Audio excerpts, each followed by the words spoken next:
Before the episode starts, I'd like to take a minute to just say thanks. Thanks for sticking by me throughout this entire season. I know that I haven't been the most consistent in my uploads, but I appreciate all those who stick by and, have patience with me. This episode is quite big, so it would actually mean a lot to me if you could show your support by sharing the video, leaving a like, all that other stuff. And again, thank you all. Let's go kill your comfort character, okay?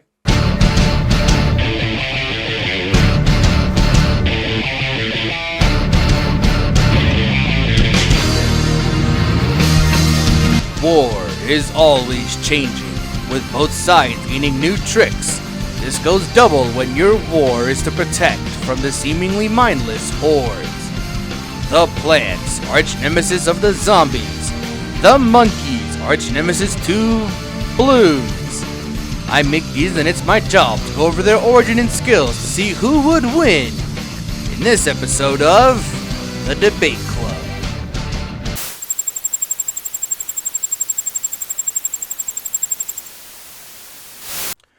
Crazed Topher David Blazing III. To most is just a wacky neighbor. A little wild, a little wacky, and always wearing a pod as a hat. Not exactly someone you would assume has all their peas in a pod. However, one day, things seem too quiet. You look outside and you find out why. There are zombies on your lawn, and it's up to you and Crazy Dave to stop the horde from chowing on your brains. How? Well, it turns out Dave may be crazy, but he's also a genius in biological and ecological engineering, as well as zombie survival. And he'd use these skills to create the ultimate army to the zombies. Plants! Wait, seriously? Well, George Fan, the creator of the game, wanted to create a tower defense game. He bounced through several ideas, originally having the plants fight against aliens, but they would settle on plants versus zombies, due to zombies being generally sluggish but threatening in hordes, while plants are stationary and self-sustaining. Honestly, the perfect fit for a tower defense, don't you think? Back on track, Dave's mutated plants are more than just your average vegetable. Dave mutated them to be as effective as guns. Most famously, the pea shooter species is a mutation of pea pods, but now the peas it produces can be fired like a bullet. There's your standard pea shooter, but there's also the faster firing repeater, double mutated split pea, and even those with 3 heads capable of firing 3 peas at once. Then there's of course the Gatling pea, the fastest firing general in the basic pea army. But Dave created more than just mere pea shooters. The Chomper can eat entire zombies whole. Jalapenos, potato mines, and cherry bombs got an explosive kick to them. And he even mutated cabbage, watermelons, and corn to law projectiles from low ground. The Colonel Pult can even create butter that somehow causes zombies to halt in place for a second. How did Dave manage to do that? Well, turns out Dave is somehow such a genius that his plants are able to do things that are practically magic. The Snow Pea can slow zombies to a crawl, the Torchwood light peas on fire and somehow does not only not disintegrate them, but give them more kick. I'd be shocked, but he also has pea shooters that can create lightning, fire, and even manipulate toxins and shadows somehow. So, I don't know what to believe anymore.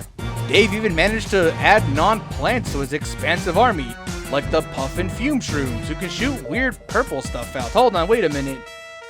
They're mushrooms. Yeah? Mushrooms are plants.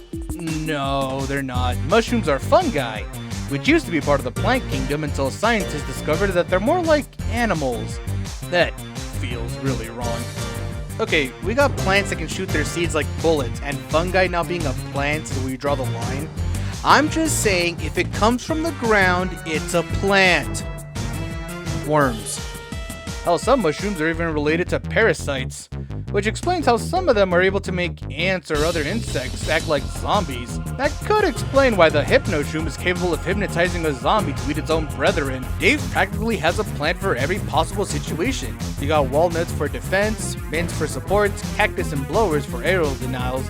He's got magnet shrooms for sealing metallic objects, spring beans for controlling movement, beans that make you fart so hard you die, lightning reeds, coconut cannons, imitator, snapdragon, spikeweeds, banana launcher, bong choice, cintron, ghost peppers, winter melons, cauliflower, crocodile storm, and infinitely responding holographic walnuts. Do not ask me how they have a physical form. The great zucchini, who can instantly turn all zombies on screen into weaker versions, and they're really cool in concept, but poorly done in execution. Peanut. Poor guy. Quite frankly, I have no clue how Dave had the time to create over 180 of these guys. You'd think you need something like a time machine. Well, ain't that convenient? Fun fact, he once used it to go back in time to eat, and I quote, the perfect taco, which ended up kickstarting a paradox that zapped zombies all throughout history, and Dave needed to fix all that. For a taco, really? It's not the worst cause of a butterfly effect I've seen. We're not bringing that up. With all this green-thumbed power, it's no wonder that Dave was able to fend off a zombie horde, especially with the strongest of his basic plants, the Doom Shroom. This explosive fungi is literally comparable to actual nukes. Not the big or, I guess, little boy variants, but they should be comparable to the W54, which has a yield of over 10 tons of TNT. And with enough teamwork, the plants can even match the Doom Shroom's power, though it's still nice to have. With all this, he was able to fight off and defeat the leader of the zombies, Dr. Edgar George Zomboss. But after embarrassment and losses, the two would become much more comparable. Dr. Zomboss would create the super zombies, genetically enhanced zombies, to get an edge over the plants. Luckily, good old Crazy Dave was able to genetically create his own superhero plants, such as Solar Flare, Nightcap, Shadow Pea, Grass Knuckle, Chompzilla, the elusive Rose, who has the power to transmute zombies into goats. No, not that goats. Though that would be really cool. That's not unlike the Imp pair, which can turn zombies into super pitiful imps. But in case making them weaker doesn't work, the Witch Hazel can instead turn zombies into fume shrooms. Neat. The war the plant and zombies waged lasted years, and the stalemate got so crazy the plant and zombies eventually became so powerful that it was considered to be a full-on turf war. Hell, an evolved laser beam known as Super Beam was able to survive being hit by super brains from the moon, and it landed on Earth, creating an explosion worth over 35 teratons of TNT. That's enough to wipe out a country. Oh, but that's not all. A super brains variant can create a black hole. Based on its size, that required over 14 ronatons of TNT. What the actual hell are these two things? They'll reach the speed of light thanks to their various laser attacks and, well, the light speed scene. And like their counterparts, they have their own alternate forms. You got Count Chompula, Iron Citron, Barbecue Corn, Power Cactus, Armor Chomper, Necros, and even a Cheetos Chomper. Cause why the hell not? With all this power behind the plant, you'd expect they'd need a form of energy source to sustain them all. And that comes from sunlight. While the plants can use natural sunlight, their most effective source comes from their plant's most valuable soldier, the sunflower. Even in the most basic version, the sunflower can produce sun at a rate enough to sustain plants, and their alternate forms, such as the twin sunflower, can do so twice as effectively. But that's not all. Their sun could also be the ammo used by the magnifying grass, which can use it to attack with actual laser beams. Neat. And like most plants, this form of sunflower has alternate versions, such as the ever-powerful Royal Hypno Sunflower, who can hypnotize and overpower any plant. Then there's the ever-mysterious Mystic Flower, who possesses a mysterious power. Ooh. I think I have an idea what that power might be. Oh yeah? Well, there's this alternate version of the pea shooter known as Plasma Pea. And according to its sticker book description, the pea fires, and I quote, peas of swirling, twirling galaxies, home to millions of stars, peas with enormous nebulae that dwarf you and I, peas sown from the very fabric of space-time, from which the infinite possibilities of the cosmos are born. That gives the starting point, since these peas are entire universes. In order to condense our known universe, it would require the same energy output required to destroy our own known universe. 20 times over. How did Dave create this? I don't know, dude. It's Plants vs. Zombies.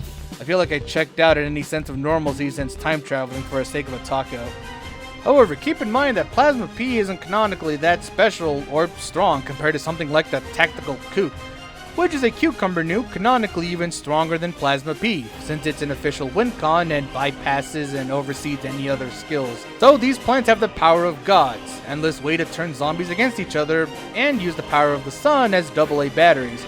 Anything else we're missing? Well, we also have the rainbow that when activated can instantly revive any plants in its radius. Of course. With this, you'd think the zombies would have been gone by now. But while the plants will always succeed in the end, war is ever-changing, and it never truly ends. Zomboss will always come back with a stronger army, but the same applies with Dave and his plants. It doesn't matter what Zomboss schemes are, the plants will always be prepared to fight back in garden warfare.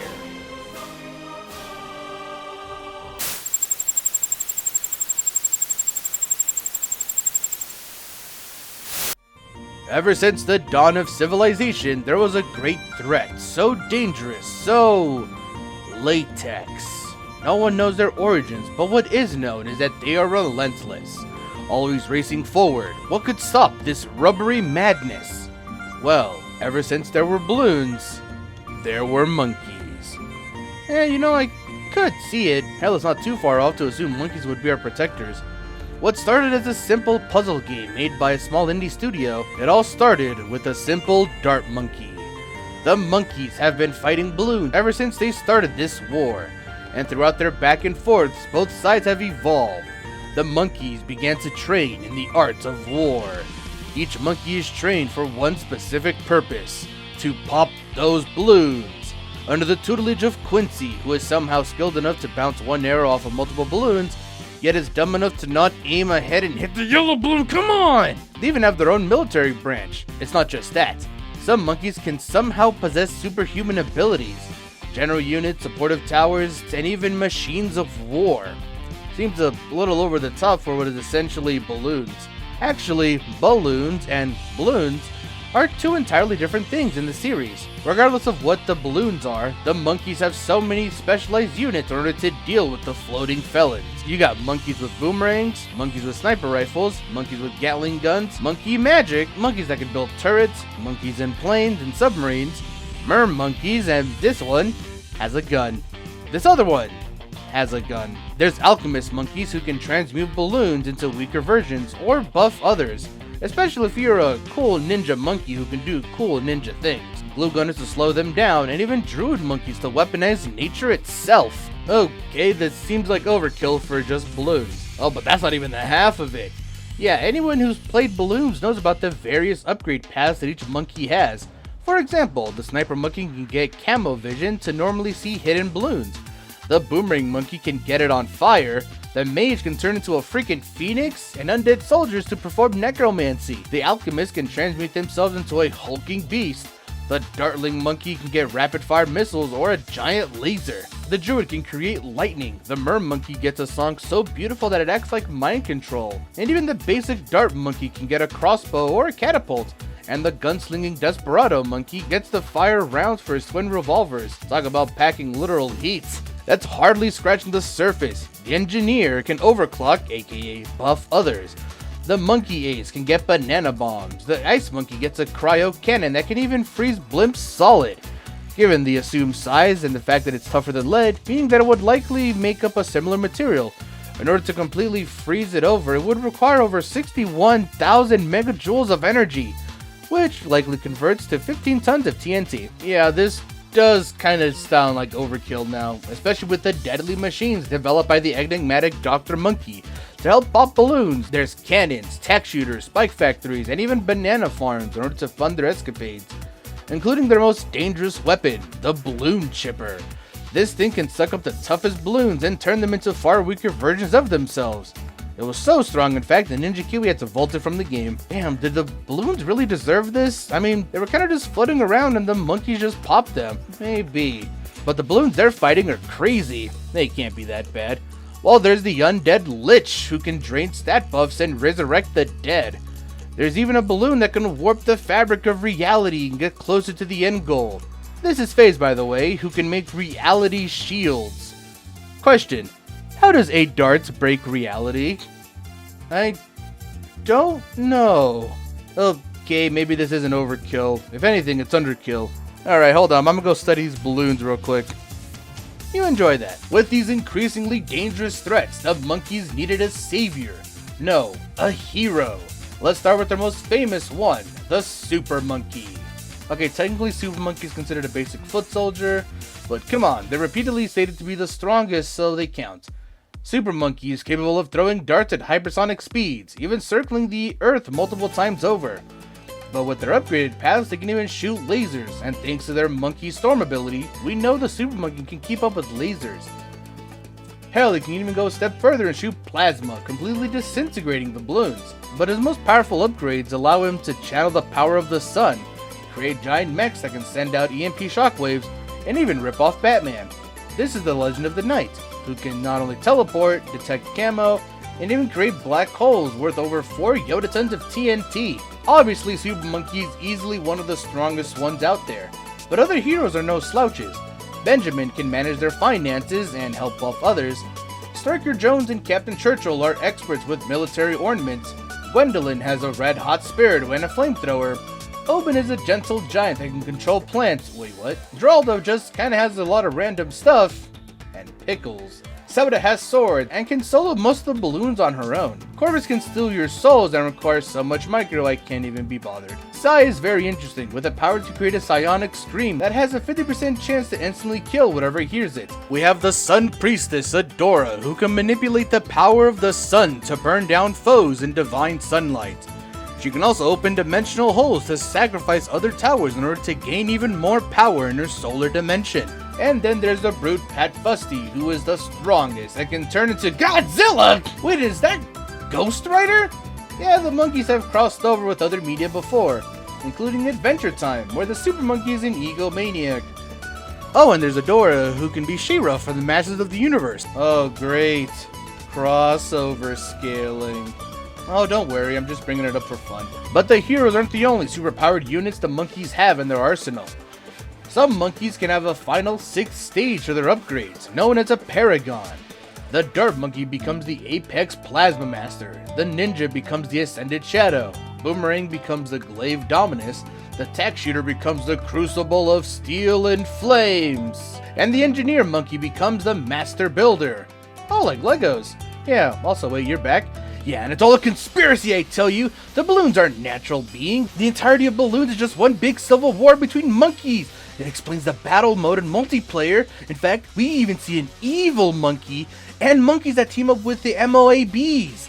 The older monkeys are all just gaslighting the new generation into thinking the balloons are natural beings attacking, when in reality, the monkeys are able to so perfectly capture the weaknesses of balloons because they made them! It's all a conspiracy, I tell you! I think you might be overthinking things. You're probably right. At least aren't using literal gods to wipe out the balloons, right? Why are you looking at me like that? Upon Super Monkey achieving its top path, it turns into a sun-worshipping temple. And upon granting its necessary sacrifices, or just $30,000, the sun god will appear to wreak havoc on balloons with a giant orb. And it grants buffs to its fellow monkey kind.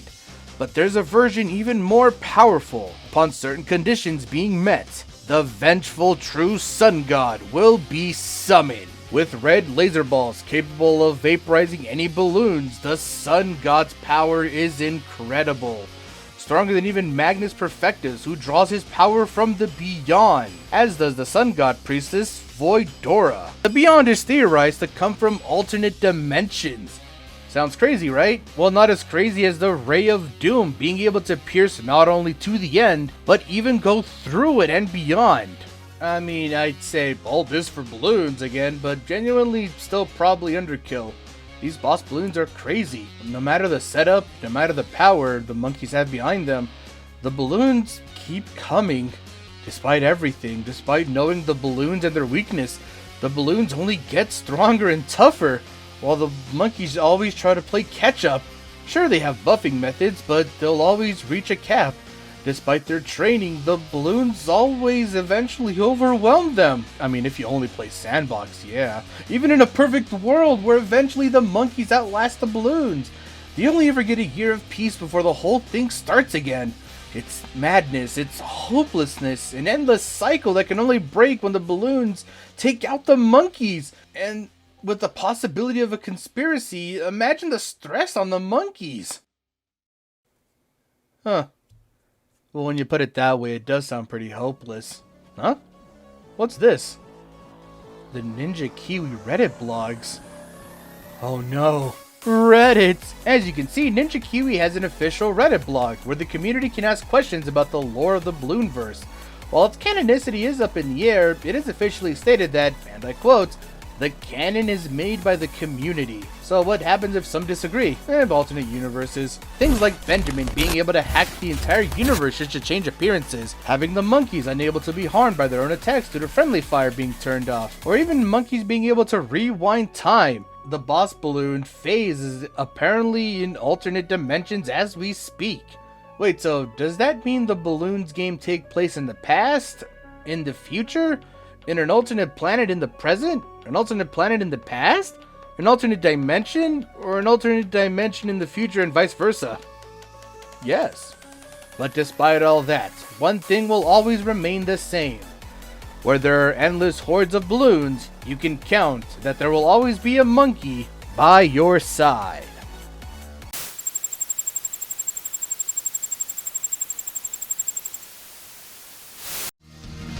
Alright, it's time. Put the final season debate to rest.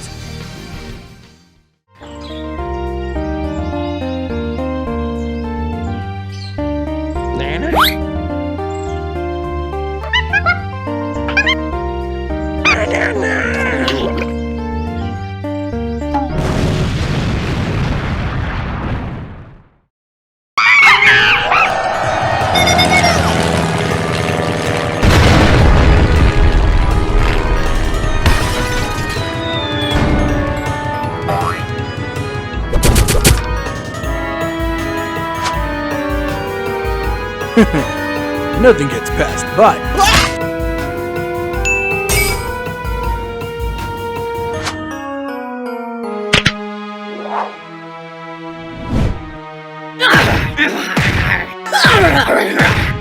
It's squashing time!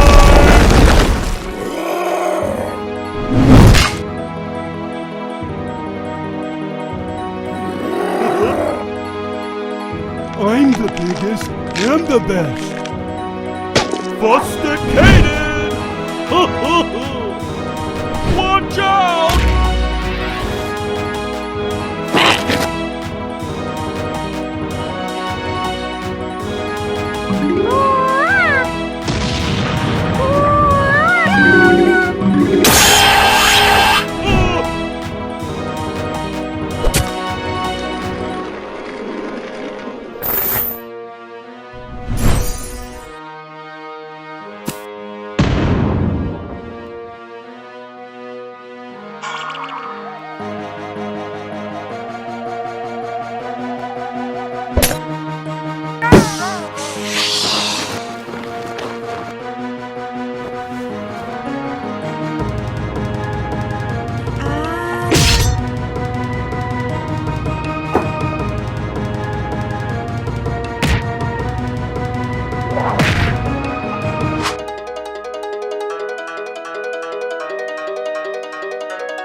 Go water the garden.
Here comes a big one!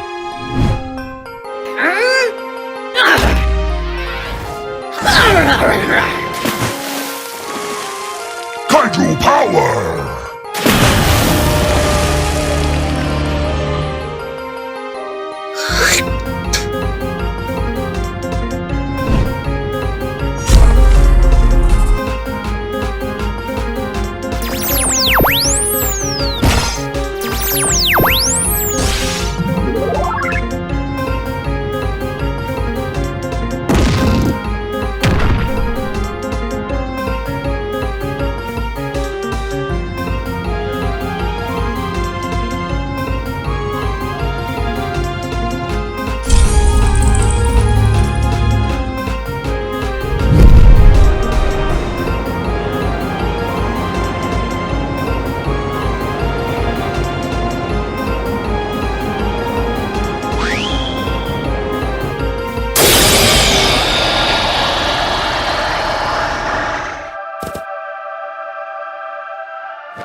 Invader!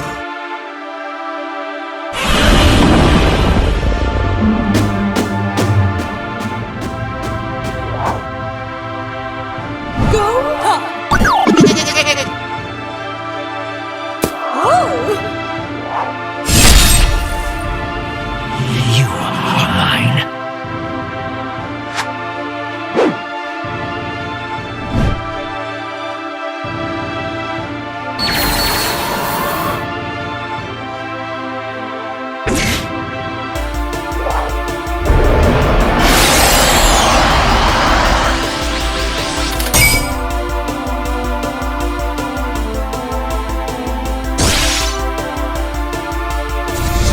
Stillness. Be gone!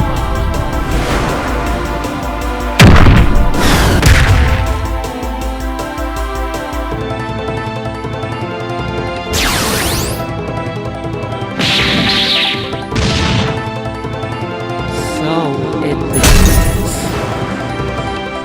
I have come beyond. None are too large for the void.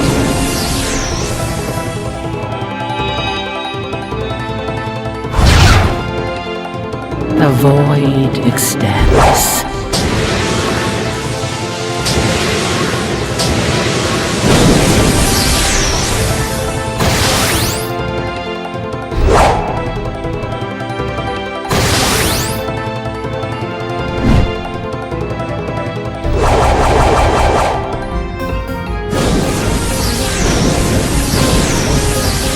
Make ready.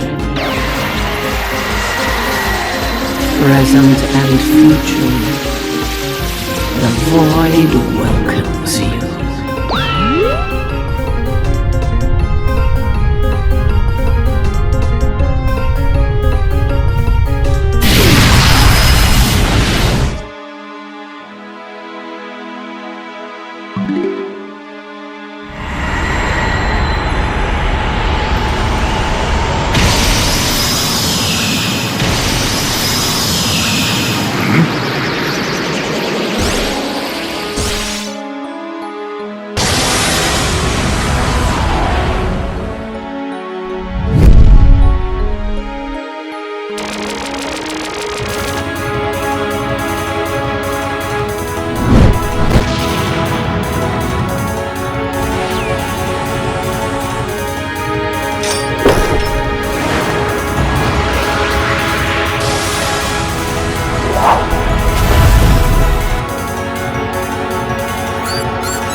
really ending off the season with a bang. This match was very tricky to figure out, with months of research that had even us confused. So let's have a category for each month dedicated to research. Starting with speed, both the monkeys and plants had multiple laser-like attacks that can get to pretty similar ranges, and both should be around light speed, with any potential higher end feats likely being outliers. I mean, both are stationary 99% of the time, so speed was never gonna be a big factor, like their abilities, making this category a draw. Given the nature of this fight, you might expect abilities to be the deciding factor, but both the plants and monkeys could depower, hypnotize, and negate the durability of others. The plants certainly had an edge in offensive abilities though. I mean, there's so many damn plants out there, like the Great Zucchini, who had ways to instantly end most of the monkeys. But the monkeys certainly had better sustainability with various fan clubs, especially the Super Monkey Fan Club. Their best units could keep coming back, especially when both Super Monkey and the Sun God could resist any problematic abilities thrown at them.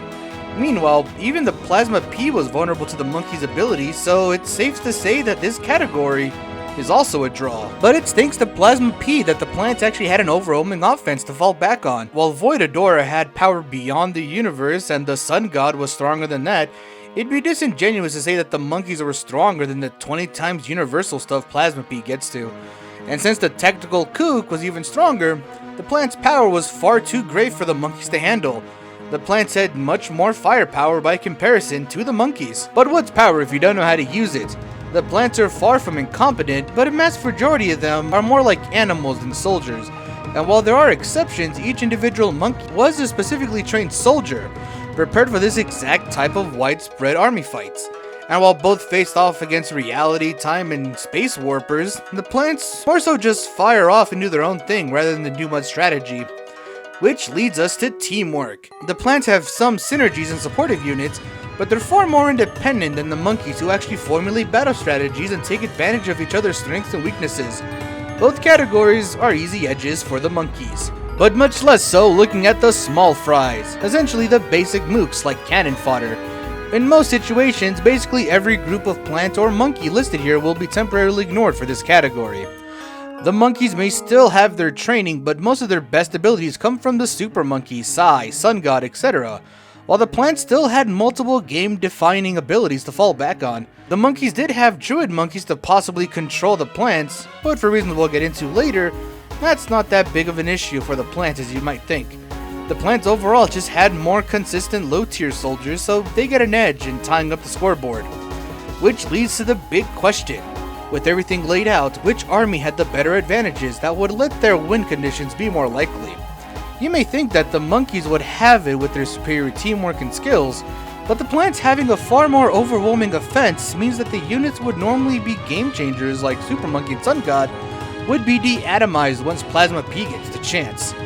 You may think Psy's ability to coin flip insta-kill any plants on the side would spell GG's for the plants, but the Great Zucchini had a similar instant win effect that would affect all the monkeys and depower them. Sure, it's not an instant kill, but turning their biggest threats into helpless mooks was a massive game changer. While the Super Monkey Fan Club and Super Monkey plus Sun God's immunity to negative effects certainly helps against the Great Zucchini, but that wouldn't last forever, since Plasma P and other Garden Warfare plants could easily clear them up. Oben and the Druids could certainly keep some of the plants under their control, but due to the plant's mechanical and fungi units, they could easily take out Oben before he gets too many plants under his control.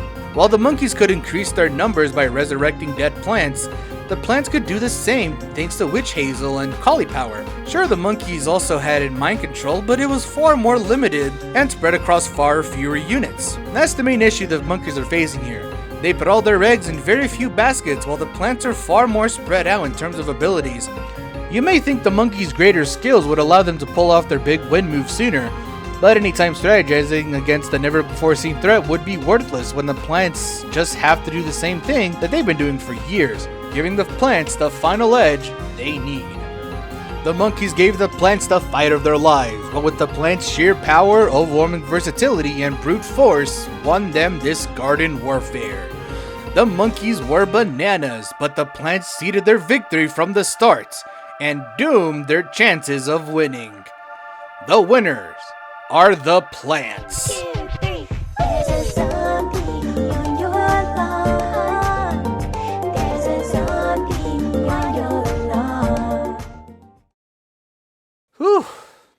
that's that. That's the first season. Well, time to move on to the next one. Huh? Oh yeah, this one. Copyright.